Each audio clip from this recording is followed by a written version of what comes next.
Welcome in. It is Big Ten Today on a Monday. We are presented by Gatorade. I'm Dave Revson. Great to have you with us. An action-packed weekend, lots of NCAA tourney action. We will dive into all of that. But we start with an unlikely but familiar champ in Big Ten softball. That is our big story. Michigan taking down UCLA on Saturday 2-0 to complete an impressive run to the Big Ten title. They were the 8th seed, tied for the lowest ever to win the conference tourney. Team that entered the weekend on the NCAA tourney bubble left no doubt capturing its record 12th Big Ten tournament title. That is 7 more than any other school. It was the second straight conference tourney crown for the Maize and Blue. Did it largely behind the arm of Lauren Durkowski, who started all 4 games of the conference tourney in the circle, was named the most outstanding player for the 2nd season in a row. Michigan into the NCAA tourney for the 31st time. They will head to Austin, Texas, where they will open play Friday against Central Florida. And head coach Bonnie Tholl joining us now. Coach, congratulations on another conference tourney title, 12th all-time for Michigan. What is it about the Maize and Blue and this time of year?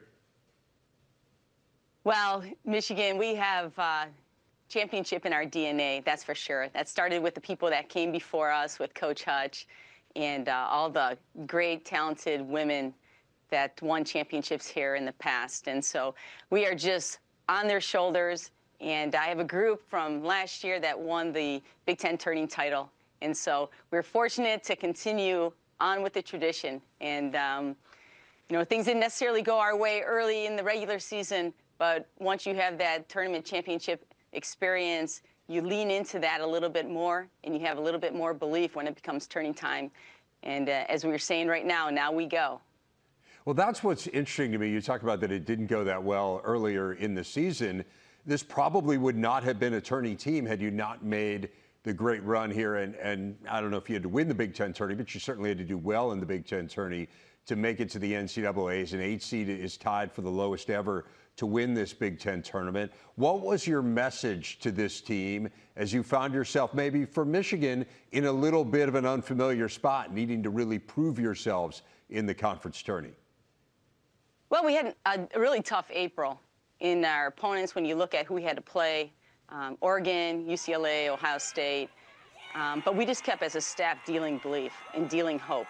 And we kept telling them the reward is coming. Just keep investing in each other, keep investing in the preparation, and the reward is coming. And we saw that, and we absolutely entered this tournament feeling that we can make an impact and that we could win it.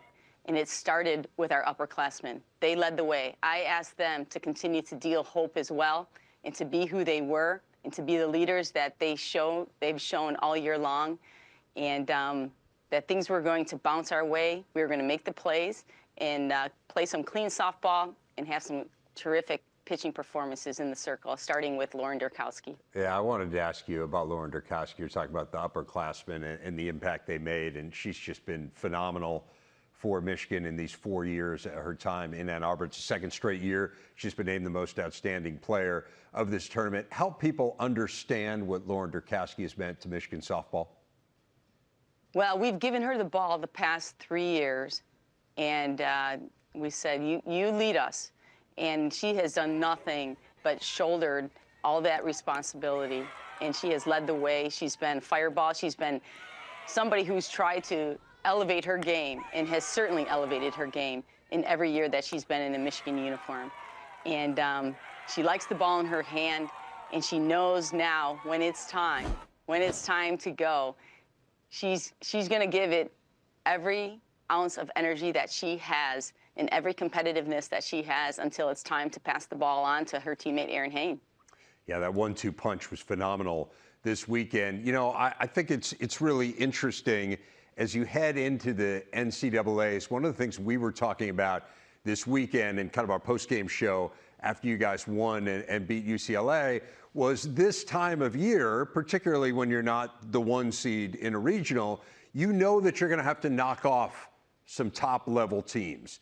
And these were your first 2 top 25 RPI wins. So now that you've beaten UCLA, that you've beaten Oregon who you knocked off earlier in the tournament. What does that do in terms of giving you the belief that, hey, we can go to Austin and beat Texas and emerge from this thing and make it to a super regional? Well, it definitely helps. And I think even entering into this week at the Big Ten tournament, we had belief. We had our hearts broken a little bit in April. We had been in so many of those games in the 5th, 6th, and 7th inning, and we relinquished, the lead, and we just weren't finishing. And we knew that if we made one minor adjustment, and it took every ounce of energy, whether you were in between the white lines to give that positive energy or not, it was going to take every single one of us in our role to make this happen and make that belief a reality. And I think that moving forward, we're playing our best ball right now. They feel really good about it. If you listen to their interviews, they talk about learning how to win and learning how to win in big moments. And that can't be understated at all. And I think that is the momentum that we have carrying in. And our momentum is our belief right now. Yeah, it's interesting. A lot of these sentiments that you've expressed here in this interview are things we heard in the postgame from your players this weekend. And I think it kind of exemplifies to me this notion of what's being said from the front of the room is really resonating, and that these players are internalizing it. So help people understand, like, this is your 3rd year in this program. You took over for Carol Hutchins, who we all know is an absolute legend, one of the best coaches in the history of the sport, a national championship coach. You were on her staff for nearly 30 years. What's that been like for you, that transition of becoming that voice that clearly is resonating and that they're listening to? Well, it's my responsibility, right? To be the voice, to be the hope, to bring the message every single day. And I think that's, the players need to hear that. They need to internalize it, as you say, and then they need to execute. And it needs to be a consistent voice. And that's the one thing, I'm channeling my inner Hutch right here, but just the feistiness of Hutch. And I think that's a little bit of what they need right now is that feistiness. And they need to hear that their staff truly believes in what we do and what our preparation has been since September 1. And this is what we've been working for this whole time. And this is what Michigan softball is all about. And I think that, that's how we're going to roll. That's the energy that we're going to bring. And being able to sit shotgun to Hutch for so many years has taught me so many things, and it continues to teach me so many things. I have so many things to learn yet as a head coach. But I definitely have been on really good training ground for 30 years, as you say, and I'm trying to help these kids just achieve so many of their goals, their missions, and their dreams. It's interesting, and we saw the video of her in the stands this weekend. She has stayed involved. She's around the program, and I think it's challenging, when you have a coach who is a legend like that, and different coaches kind of go about it in different ways in terms of how much they are around, particularly when the successor is someone that they've worked with in the past. Describe that relationship and how it impacts you to kind of have her around, not necessarily on a day-to-day basis, but at some of these biggest moments. Well, this is Michigan softball, and she'll be the first to say that this is just Michigan softball, but I'm going to tell you that this will always be Carol Hutchins' program. I just happen to be the one giving the signals at third base, filling out the lineup card, helping my staff get better and make our team better. But Hutch also makes us better. We lean into her experience and her advice often.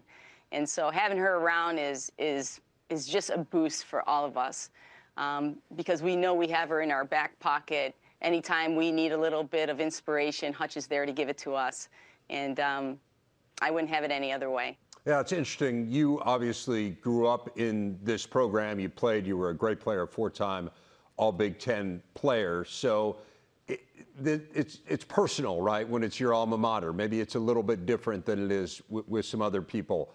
What has it meant to you to take over and become the steward of this program that you were a part of since you were a teenager?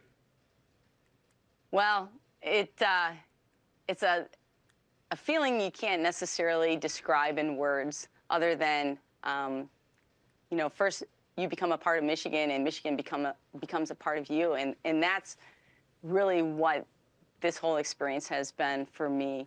and my family, and so many of the sisters that I've now have, that I played with, the players I've coached. It is a family affair here. And I still get the biggest thrill out of seeing Michigan win in anything. It's who I am. It's a part of growing me up. It's a part of what has shaped me as a person, being a part of a great university, and a university that has been so loyal to me, and so loyal to those who have played Michigan softball. And so I really can't put it into words, Dave, what this experience, what Michigan and what Ann Arbor means to me and my staff and my student athletes that I've coached, that I played with, and that I currently coach at this time. Well, that's beautiful stuff there, Coach. I did want to ask you a little bit. We talked about Carol's impact, and one of the things that she did was she started a fundraiser that is a partnership with the American Cancer Society. You guys had it a couple weeks ago. I believe it's 16 years now, and you've raised $2 million for breast cancer research. Help people understand the origins of that fundraiser and what it means to partner for such an amazing cause. Well, we get a chance to make an impact in the community, in the Ann Arbor community, in the softball community, and for those who are battling the disease and those families who are helping their loved ones battle. And it happened 16 years ago. It was the thought of Coach Hutch to begin an academy that would work alongside the American Cancer Society in our tremendous U of M hospital here, and create a clinic that would help raise funds for research and funding of programs for those families afflicted. And we have marched through $2 million in that 16-year span, and over $2 million.